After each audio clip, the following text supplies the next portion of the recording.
All righty. Well, welcome everyone. So let's start with has everybody had a chance to look at the agenda? Any late items or any additions from anyone? Me. No? Okay. I move that the BIMTAC approve the agenda for February 2nd, 2021. Yep, I'll second that. Okay. All in favor? Aye. Aye. Opposed? Carried. Okay, and has everybody had a chance to look at the minutes from last time? Any changes anybody thinks should be made? Anybody? Okay, then I move that BIMTAC adopt the minutes from December 1st, 2020 meeting. I'll second it again. Okay, all in favor? Aye.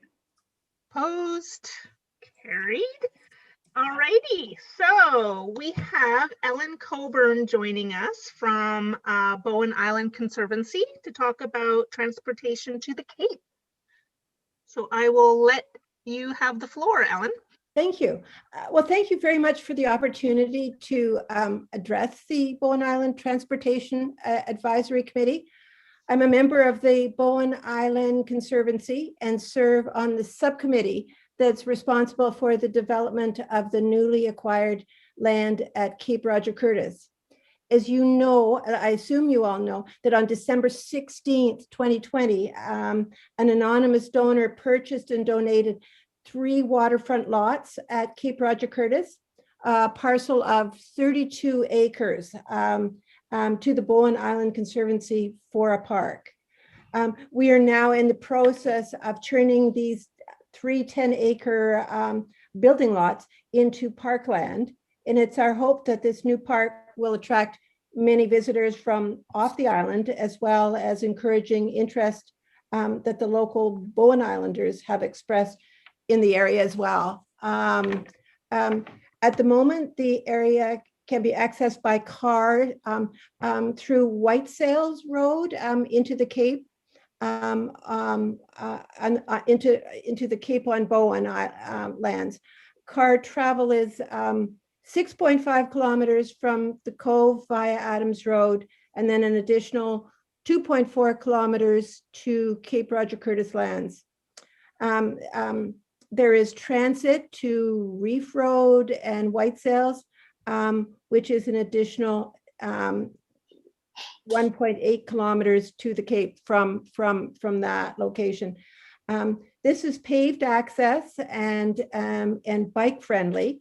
And there has already been discussion from a previous meeting with members of the municipality to provide hopefully 2 bike racks so that we can attract cyclists to visit the Cape and give them a secure place for their bikes so that they can wander the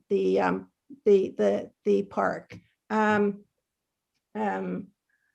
The other non-vehicular access is from Cowan Point via Ferry Fen, a distance of 3 kilometers. That's on foot. We are pleased that the Muni has been open to support and collaborate with Conservancy in the development of the park. We've felt that a lot of support. Our interest in reaching out to the Transportation Advisory Committee is several-fold. We had our board meeting last night, and so we talked a bit about it at our Conservancy meeting. For travel by car, we are hoping to develop parking up to 8 cars to avoid on-road parking, which is not ideal. People have to park on the side of the road. So we're planning on hopefully developing a parking area, and we're hoping that the municipality can give us some help. Short term, we have we have a meeting, an on-site meeting on February the 8th with Bonnie at the lands to look. They think there's a that she took one of the engineers and she thinks there's a spot that we could use as interim as a parking area, just to get the cars off the road. Because it's not ideal having the cars along the side of the road. There's not a very wide shoulder, and it would be ideal if we had a parking location set aside so that people that visit the area can park safely off the road. We're exploring means of traveling by non-motorized means to the Cape. That being for pedestrians and cyclists. We would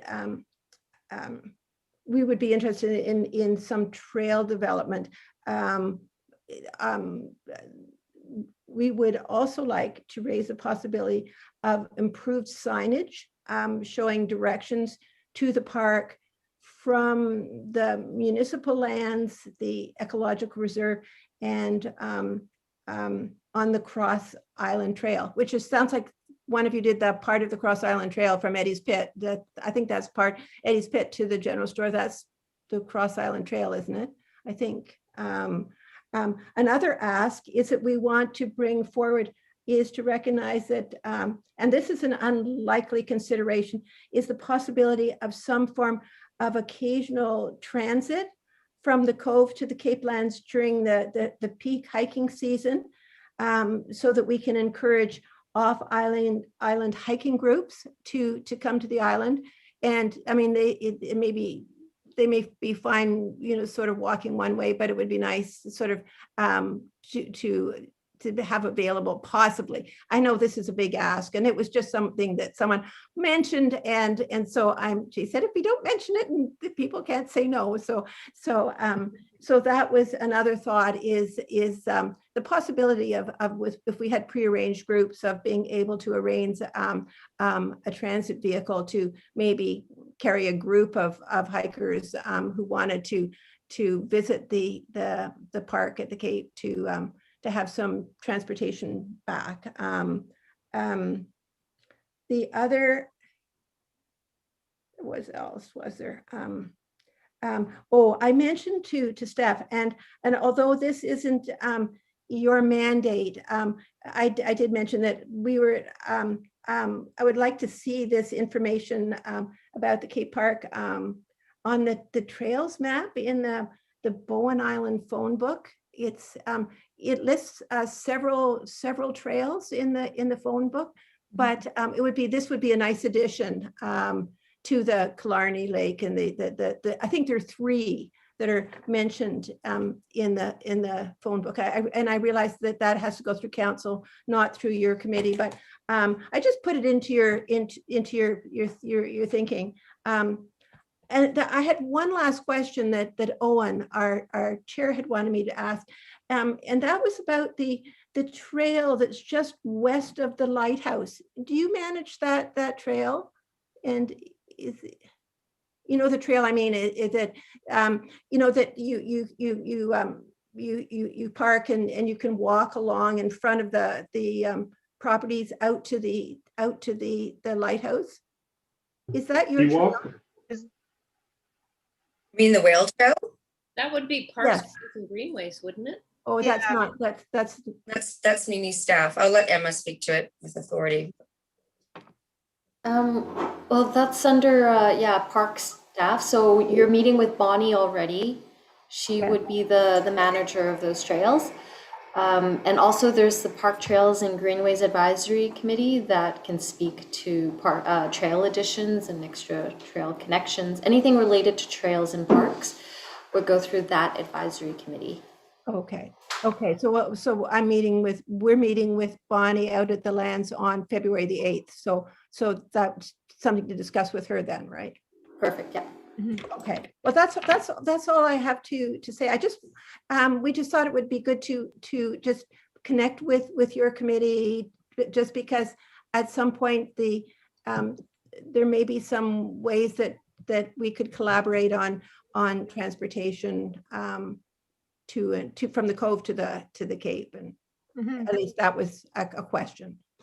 It's not a big question, but it was we're just exploring that, and that's what. Well, perfect. I know for transit, and definitely Emma can speak more to this, but I'm sure, unfortunately, they are not very flexible on moving their routes at all. But maybe this is another reason to try and get that on demand, bus back.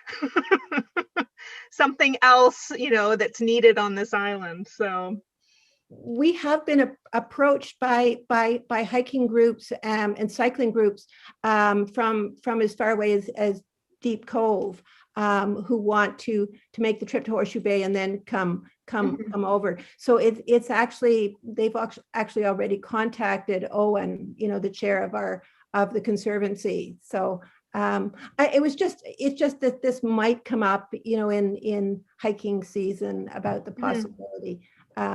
So that's the only reason I raised it, and it sounds like this may not be something that you can address. Oh, David? Sure. I think, Ellen, what you should do is you should talk to an organization called the Bowen Transportation Society. They will be looking into, and Emma can help here too, bidding for the on-island contract. And one of the things that they're hoping to achieve by doing that is being more flexible, so that something that you suggest could indeed be possible, because certainly hiking groups have already approached you, and they're going to. It'll get into the little books and so on. So talk to, I don't know if you know Kate Coffey or Julian Barrera. Oh, I know Kate. She used to be a neighbor of mine. So. Okay, talk to Kate. Kate Coffey? Okay. Kate Coffey, yeah. Oh, say, you're from just explain what you just explained to us, and say, I know you're interested in the on-island contract, but this is something that you might be, just to make them aware of it. Obviously, nothing's going to happen for a little while yet, but it's just another one of those flexibility things that might be useful for transportation on the island. Thank you. We're just thinking ahead. This is very new for us, and we're just trying to sort of put our ducks in a row for when, maybe before the summer. I think we're having our official opening in maybe April, where we sort of formally sort of open it. We've been discouraging people for coming because we're trying to do some inventory of species and develop a trail on the land, so we don't destroy some of the flora and fauna that are there. So but it's not for now, but it's for, in the sort of maybe in the spring or summer. Well, no, that wouldn't happen. If the Bowen Transportation Society bids on the new contract, the contract is a year from now. So, okay. yes. Okay. So we're looking for next. Well, before anything like that might happen, but it's good to at least talk to Kate. But your effort to get people out of cars is appreciated, because that's something that this Transportation Society is keen on. We're concerned that the people on white sails may not be that happy if there's Yes, I'm not happy. Yeah. an uptick I in don't traffic. understand why you're promoting it to off island. It's going to be enough people on island visiting that park. I don't know that we've promoted it, but I mean, there was a big full page ad in the thank you in the undercurrent.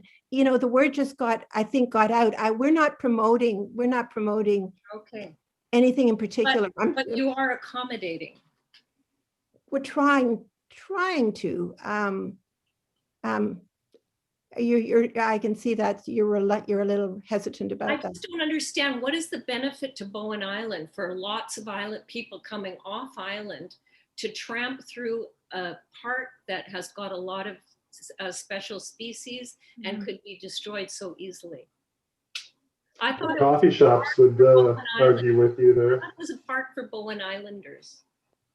Well, I mean, our primary interest is Bowen, is Bowen Islanders, but it's just that Bowen has gotten some off-island, sort of expressions of interest. I don't know how they find out, other than. Why do we spend money accommodating them by doing all the different things you're talking about, like providing lots of car parking spaces and stuff. But I don't think any of that comes off as being for off-islanders. I think you need parking for islanders to visit, just like the other 3 locations in the Cape, as well as I trails. think and it's for bike racks. it's for islanders. I think primarily. The transit would be probably for the off-islanders, kind of. Yes, with the, I'm sorry, that would be for off islanders. Well- But that's not our primary concern. It's Back onto Now, the why topic of your development, how much trail are you looking at putting into the park? How many people do you think it would accommodate at a given time? well, we're looking at with Bonnie, we talked about somewhere between 6 to 8 parking spots. The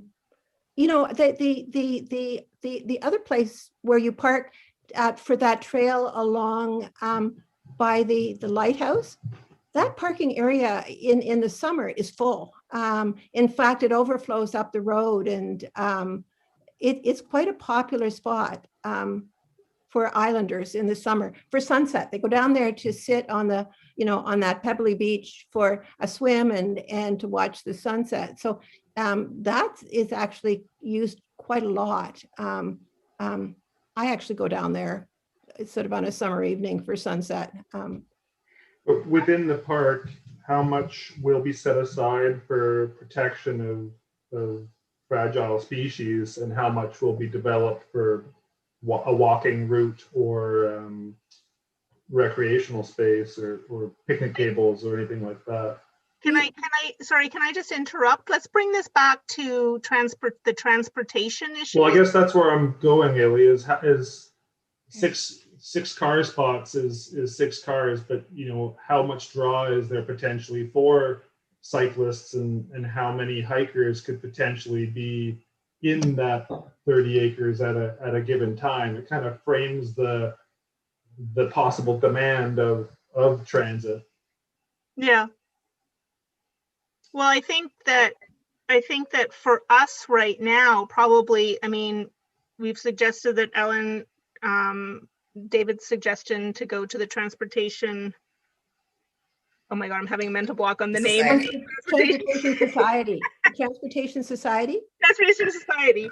And then, and as far as parking, that will be with Bonnie, looking at that. And then for us, it would be maybe, what would the process be for having bike racks put? Is that something where they would come to us with a proposal and then we could look at that? Is that the next step? Yeah, I think there may be a council referral coming up. I think the purpose of Ellen here is to introduce herself, provide information. Right. The committee can ask some questions. And the suggestion of the bike racks actually came from Bonnie. I hadn't thought about them, but in our meeting with Bonnie and Emma, Bonnie mentioned the possibility of the municipality being willing to provide a bike rack or two in the interest of not encouraging car transportation.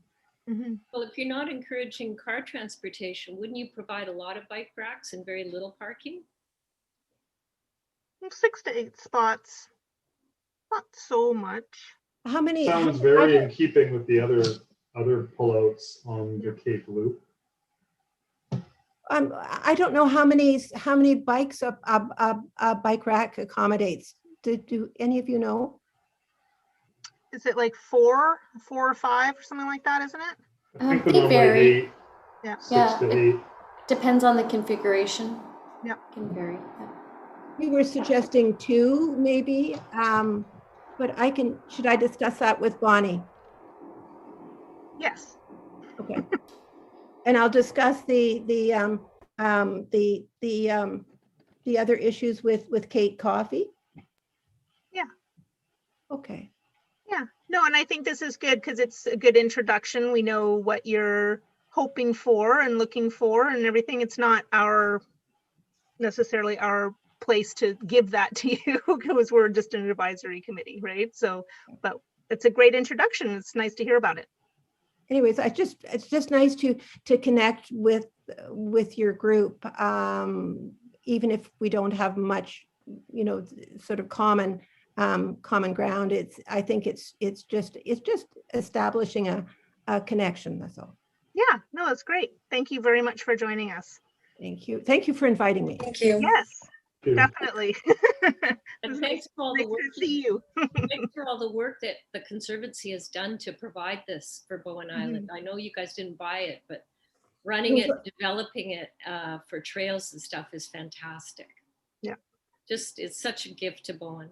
It was quite a lot of work, trying to negotiate this with Candy Ho. It wasn't an easy thing. Right. But Well, good job. thank you.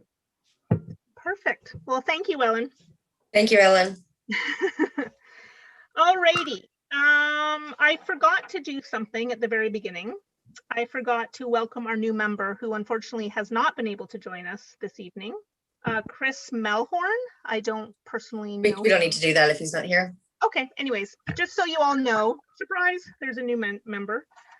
Let's see. Updates. How about anything, Tyler, for us? For the FAC? Not a lot. There was the terminal feedback that was out the last 2 months, I think, and ended at the end of January on the redevelopment of Snug Cove.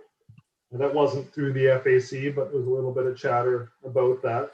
And then Ken did the statistics crunching on ridership and just illustrated that the impacts of the pandemic on the ferry ridership was pretty drastic, especially right at the start, with ridership being down 35%, but returning almost to normal by August for those summer months.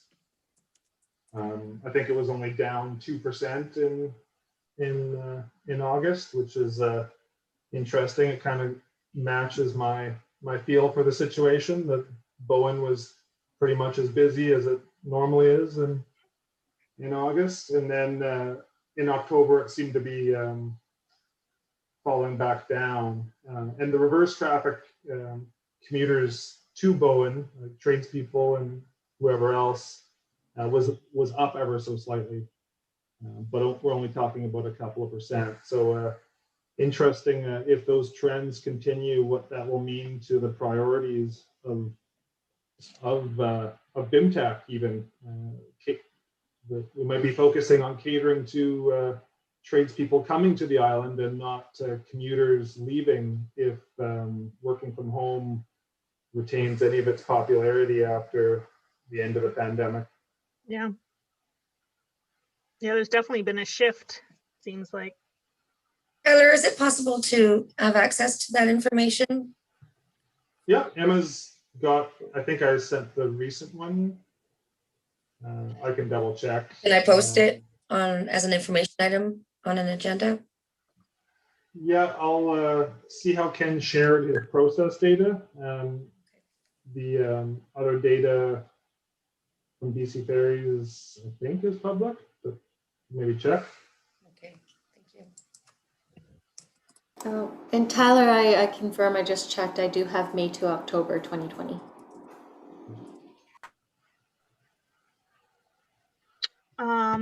Anything further, Tyler? That's it. Thank you. How about we move on to Councillor Hocking, talking about Environment and Climate Action Advisory Committee and the council update. Oh, you're muted. Unmuted, right. Thanks, Ely. Two things, but one of them is covered in Emma's report, the Cross Island Path, and it's really interesting. We had a great presentation at council. I guess it was the last, it was the last meeting. So that's in Emma's report, and so she'll talk to that. I might add a few bits every now and then.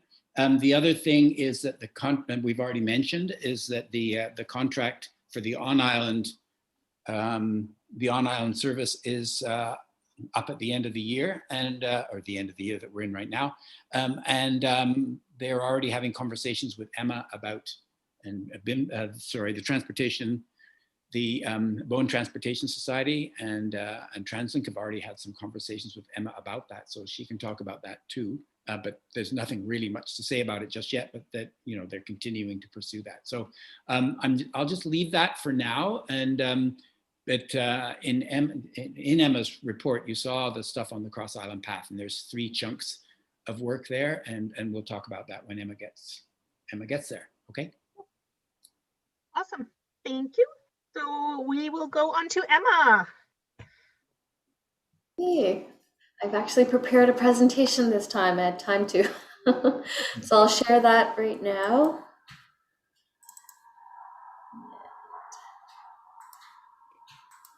There we go.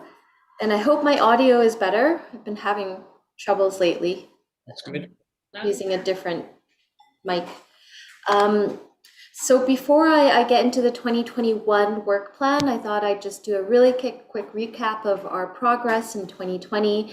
As you all know, the transportation work plan was significantly affected by COVID, as with most things, and about half of our work plan got canceled or postponed. But we did complete 3 elements. We got the progress report out, we made a new work plan for 2021, and we did complete our speed management project, which included the traffic calming policy. Unfortunately, we had 3 elements that made some progress but weren't completed. Those 3 are expected to complete this spring, and that's the wayfinding for the multi-use path, cycling safety signage, and the tactile walking surface indicator for Cardina Road. Moving on to the 2021 work plan, we have just started, so there's nothing that's delayed yet. We do have 3 active elements right now, and that is the first phase of the multi-use path, as David had mentioned. We are also working on the pedestrian improvements for 7 Hills, as well as our first traffic calming request as part of this speed management element. So to go into a little bit more detail, the phase 1 of the multi-use path is currently out for tender with an expected start date for construction in March of this year. So hopefully by the summer of this year, we are going to see phase 1 built out. That includes a pretty significant upgrade to the intersection at Mount Gardner, including a raised crosswalk across that intersection and removal of that island. So all those improvements are mainly to protect pedestrians and cyclists, improve safety for them, and continuing that protected, physically protected multi-use path down to Carter Road. We also have grant submissions submitted for phase 2 and phase 3. If the application is successful, we will likely see phase 2 start construction this year as well. But I don't want to get too into that because there's really no certainty at this point whether or not we will get that grant. Also later this week, you should see the webpage for the multi-use path get published on the municipal website.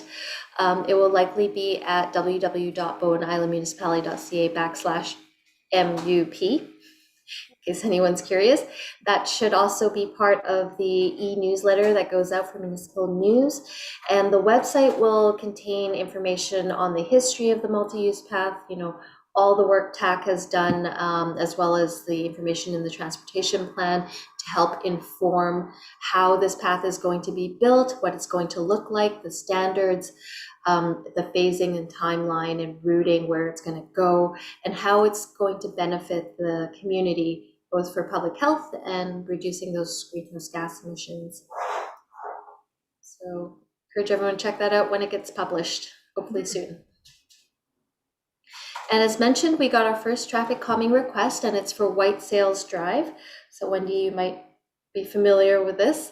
It is currently in the second stage of the process, the first one being the application itself. We've gotten it, and staff is now reviewing that by setting up some traffic counters to get some data and see if it warrants some development of traffic calming measures.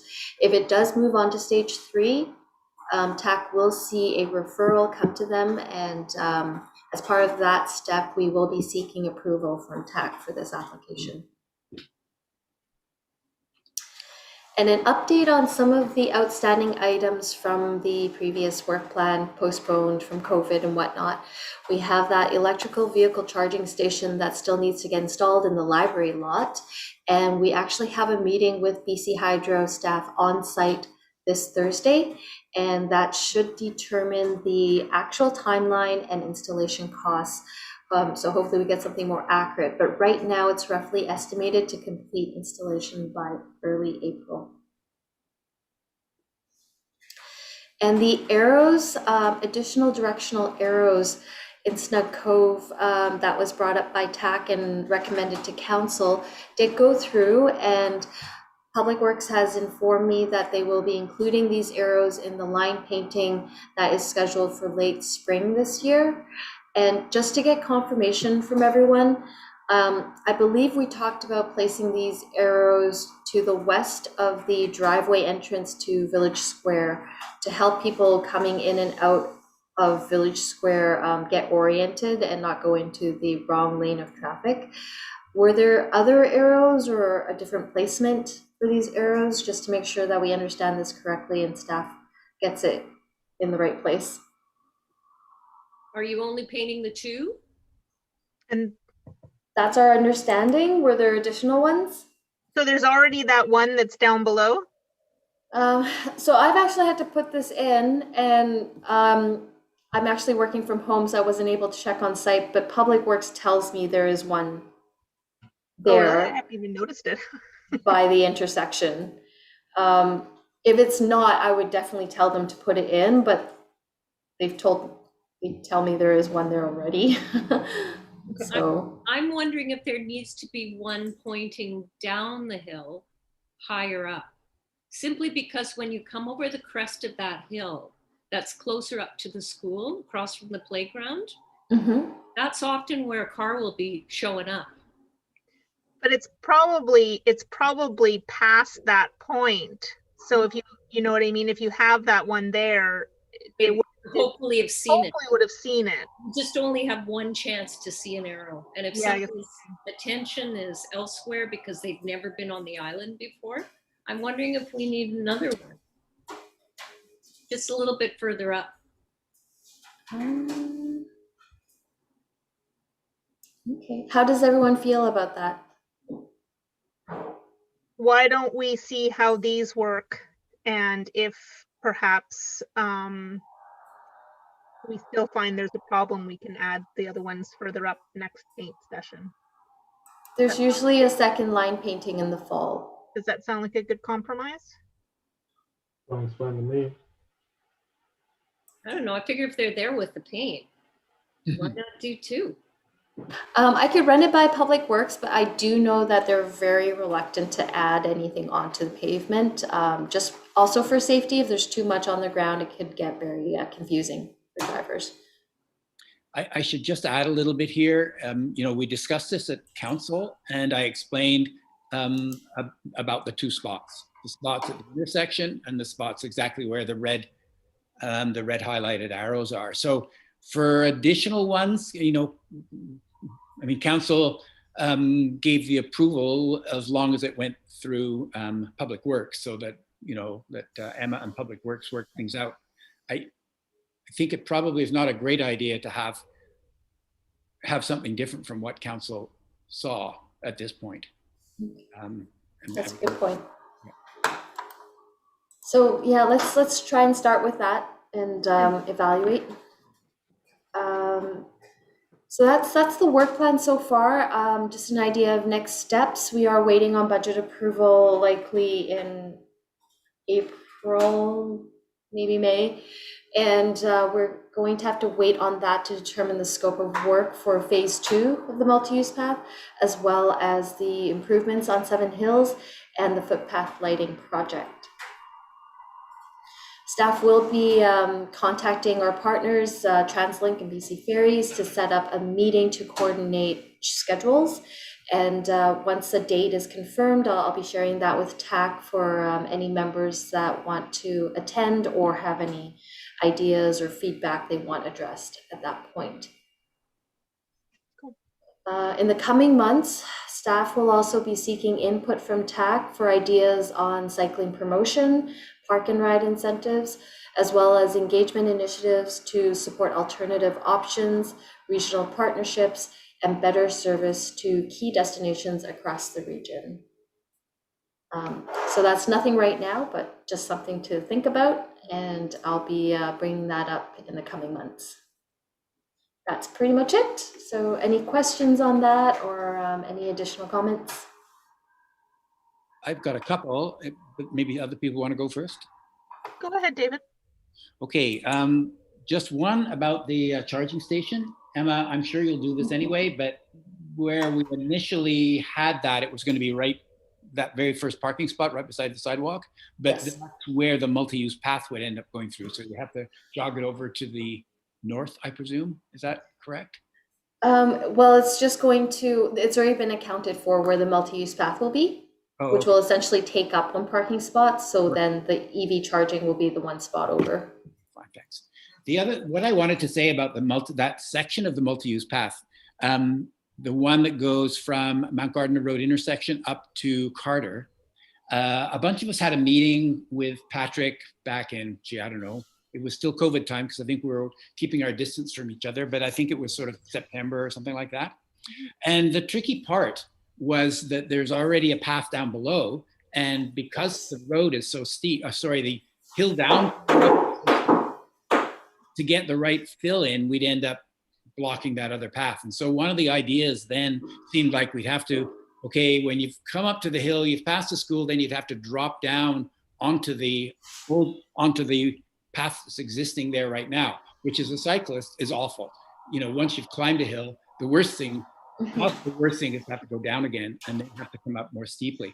Well, the great thing is when I looked at what Patrick was providing, it doesn't do that. It just stays right on the edge of the road all the way. And the way they've steep is to move the center line over. So they're moving the road over a bit in that part where the hill down is really, the side there is really steep. So that means it's just going up right beside the road. It's a really great improvement over what I thought we were going to get back, you know, when I that's great.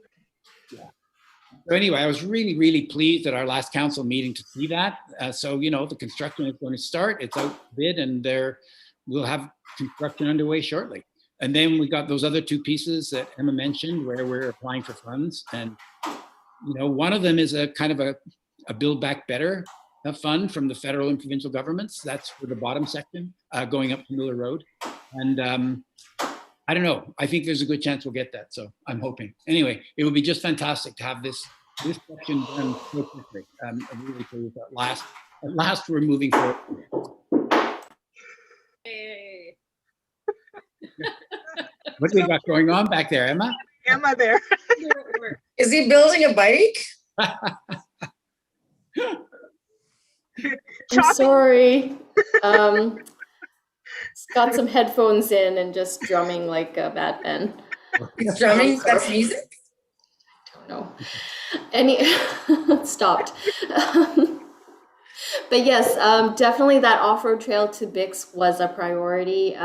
We worked really hard to come up with a design solution to preserve that trail. So I'm glad it's working out. There were a lot of challenges with that section. I'm sorry, I don't think there were any questions. Was there a question in there? No, just that comment. And a lot of challenges with that section, just like there will be for every other section. Yeah, that's true. Yeah. That's great. It's great to see it happening. I'm really pleased about where this has gone. Mhm. So, well done, because we were just talking about how to do it last year, and now it's all looks like it's happening. So Mhm. very, very pleased. Yeah. Excellent. Thank you. Yay. Yeah, and I have to say that walk that we all went on was really helpful, like just to set priorities and you know what's important to the community. No, that was great. It was great to do that. Was there anything else? Anybody else have any comments for Emma or questions? Anybody? Alrighty. Well, thank you, Emma. Thanks, Emma. That was awesome. So I guess we are moving on to the elections. So first off, we have the election of the chair. Would anybody like to be the chair? Or shall I? I'm not sure how that works. If I carry on, am I re-elected or do I just stay in the position? You have to be reelected. Okay, I have to be re-elected. Process. Somebody You has to oligarch. elect me. Someone has to nominate you, and I'm happy to do that. Has Maybe to somebody else- I'd be happy to nominate you. Okay, well, I accept. And then, so sorry, Steph, I should have asked you this before. I couldn't remember how you go. So what do we say? All in favor, or You say, you have to ask, are there any other nominations? are there any other nominations? Anybody? Then you say, hearing none. Hearing none. I And then nominate. you take the power. No, I don't nominate myself. All in favor of Ely Allen remaining as chair? Aye. I I guess aye. Okay. And opposed? Then I say Transportation Advisory Committee elects Ely Allen as chair. Perfect. Boom. Okay. Election of the vice chair. I would like to nominate Tyler Davenport. I'll second that. So anybody You're really else? waking up, David. Anybody else? Like anybody else for the position? Okay, then all in favor? Aye. Aye. Opposed? All right. The Transportation Advisory Committee elects Tyler Davenport as vice chair. Excellent. Perfect. Awesome. And then the schedule. So are we still every 2 months? Yeah, we kind of decided that before. This is just the Yeah. meeting of 2021. Okay, so we don't have to do anything with that, just carry on. And I think that's it, everyone. Unless there was anything else anybody wanted I would to. like to drag us back to the park if we can spare a couple of minutes. Sure. Is everybody okay I with just that? want to be careful that we stay on transportation, just because that's my head in the guillotine if you guys go rogue. Yeah, no, I'm not trying to go rogue, but I'd like to finish Okay. the point that we dragged away. Maybe About the I'll parking? just about the potential use. Am I sharing the screen? Yep. So this is the current Seawalk. Yeah. And that draws, in the summer, every parking lot's full. There's 4 cars and I don't know, what do we ballpark that at? There's probably, let's say 12 vehicles and 20 people using this area at any given time. The proposed park, even if there was only one trail that linked this loop and provided another beach access, I don't know what the plan is, but this could easily double the use of public land and trails in the Cape. So the request for transportation, may or may not look more necessary depending on how this is developed. If this is primarily conservation and there's one little trail and the 2 cars fill that transportation need, that's a different story than if this is a full loop with a picnic area kind of thing. So it'll be interesting to see what the plan is for the proposed park and how many people might be lingering in that space, because that will kind of affect the need for transportation. Mm-hmm. And that's all I was kind of getting at. I'm not sure if we still have our delegate, Ellen here, yeah. So I'm not sure if you guys have had any thoughts to how much development of trails will go on in the park. I think you're muted, Ellen. I can't see her. I think though that when the proposal goes to council, right, and then they'll is that how it would probably work? Is the proposal would go to council and then it would be referred to BIMTAC to look at the transportation options and stuff? I'm not sure if Ellen, I can't see Ellen, so Well, I don't. I think Ellen's back now. Oh, there she Yeah. is. I'm here. The waterfront of that proposed park is quite high bank. It's not going to be, there's not going to be beach access in that. It's going to be just a walking trail loop with sort of a viewpoint. Yeah. There's a beautiful viewpoint that gives you a beautiful view vista. We were down there, you could see all the way to Mount Baker. It's not going to have the same use as that other area where people are on the, sort of using the waterfront. That is not, you're not planning to put in like picnic tables anywhere where people would linger? we haven't gotten that far in terms of our use. We're trying to be quite protective of the area, wanting to preserve it as in its natural state. There are some endangered species of flora there. There's so it's basically would just be probably a walking loop with people staying on the trail. Yeah, that'll be. It's great that you've brought it up to us. It'll be interesting to see how much capacity that does attract and how that affects the bus and all of that. Yeah, and how you will actually prevent people from not staying and using, because it's so beautiful there. You want to stay. Yeah. And I can see people wanting to have picnics there and stuff and leaving garbage and, especially people coming off island.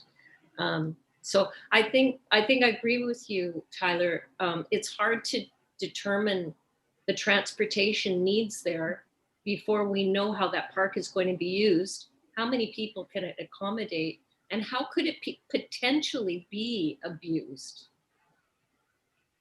We're keeping a list of permitted and not permitted activities. So we're trying to address that because we're concerned about its use or overuse as well. Because I guess I'm equating with parking spots with people in the park, and if you provide a lot of space for people to come, they'll use it. And you might even still get tons of people parked on the street. I mean, I've been down to Sandy Beach on a summer evening, and there are cars parked all the way up the road. Yes. There's people all over the place.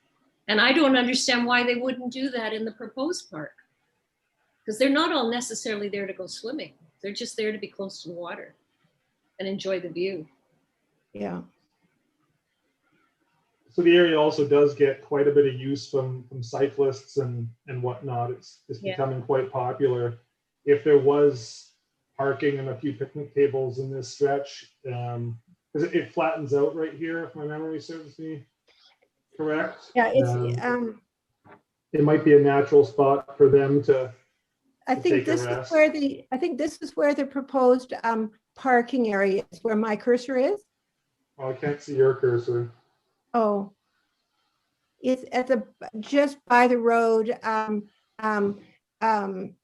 the corner of lot 22 of the three lots. So just at the edge. You're right. That's where it's flat. It's about the only place that makes any sense at all. Yeah. I think your video has frozen, Ellen. But we can still hear you. But okay. I mean, that was the end of the point I was trying to make, is that the plan for the park and the use will govern the transportation requirements. So that'll be interesting to see as you move forward. Yep. Yeah. Thanks, Tyler. I just like to add a bit. I mean, we've heard from Wendy clearly about her road, and I think to take that point a little bit further, depending on the kind of development that we have for folks at the park and how much people will want to stay there, And I agree, it's a beautiful spot. People will want to stay. We'll then have to think about what that means for white sails.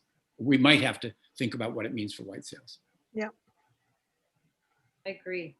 I don't want to sound too self-interested in this, but with the possibility of Cape Roger Curtis developing even further, it has dire implications for our street. Yeah. It's no longer going to be a nice little community. We're going to have a highway going through here. Yeah. We certainly are very concerned about the implications for white sails. I mean, we're quite aware of that, and we're not really trying to promote these sort of, we're not trying to encourage overuse of this area, because I think it wouldn't do well if it gets It also doesn't really fit with the Conservancy ideals. No, it's to preserve and protect the area. We're not trying to promote a lot of park activity. So no dirt biking? Beg your pardon? No dirt biking? No, no, no. That was a joke, I'm sure. It was. Yeah, mostly. All right. All right. Okay. Okay, well, thank you, everyone. So our next meeting will be on April the 6th, Tuesday, April 6th at 7 p.m. Hopefully everyone is available and can join us. Okay. Thank you very much for letting me attend, inviting me to attend, and I'm really interested in your concerns, and I'll take them back to the Conservancy. That was part of the point of this. I anticipated the concern about the traffic on white sails, but we're also concerned about overuse of that land and the degradation that could imply. So I think we're on side with your concerns. I just want to reassure you of that. But this has been very valuable, and I really appreciate your time to allow me to come. Thank you. Perfect. Thank you. Ellen, for joining us. Thanks, Ellen. And thank you, everyone. Have a rest Thank of you. the day. See you in April. Bye. Bye-bye. You don't need me for anything, do you, Steph? I'm just gonna work with Emma on her mic. Okay. You can go. Perfect. All right. Yeah. See you guys later. Hey, Billy. Bye. Thank you, Ellie. Yeah, Is it really bad, bad? but I think, it's like cacophonous. It's super loud. Like I think they didn't, not quiet, but it's loud and it echoes. So what I'm thinking is, times your beautiful face would lean in a bit. Like, could you lean back? Is it in this, or is it in the computer? I thought it's in this. So maybe just get it a little bit farther away, but like the noise in the background. It's horrible. Yeah, and even when he's I'm so sorry. it's like bam, bam, bam. Like it's It is. like your mic's turned way up. Whereas I'm just shouting and the background noise isn't any louder. And it's echoey. Like when you talk, like right now, there's nothing. Oh, In the background. oh my God. There it is. Zoom is Oh my God, killing me. That's We're still on YouTube.